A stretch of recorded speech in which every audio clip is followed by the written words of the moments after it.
In this video, I will show you how to eliminate the thumping sound coming from the micro V-belt on the RK-5T and 5TF.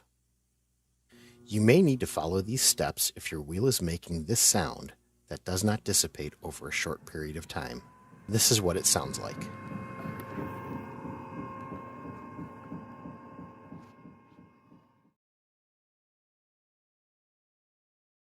The thumping sound can develop if the belt has been sitting in one spot for too long.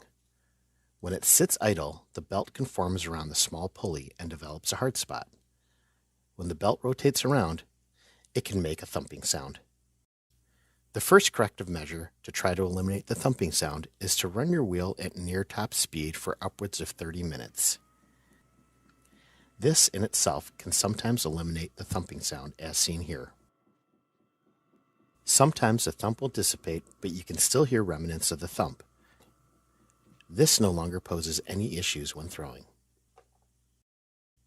The second corrective measure, if running the wheel for an extended period of time does not take care of the thump, is to remove the belt and work out the hard spot.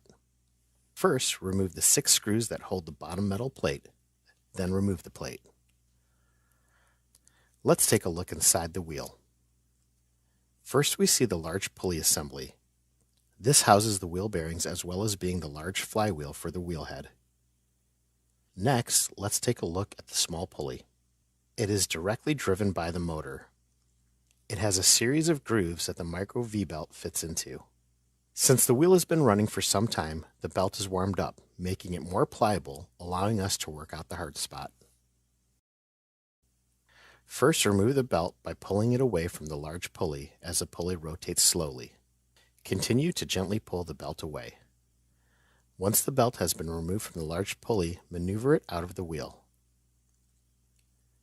Take a look at the belt. Find the bend. That's the hard spot.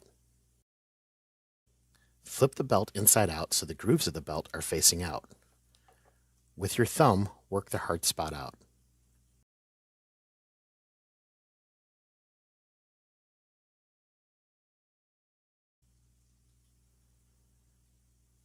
Once the bend is greatly reduced or gone, replace the belt back onto the wheel. Start by feeding the belt around the small pulley, matching the ridges of the belt to the grooves of the small pulley. Take the belt to the large pulley and start stretching it across. There should be some tension, so as you are feeding it onto the large pulley, rotate the pulley to assist the belt's seating. Once the belt is on, run your wheel to complete the self-seating of the belt.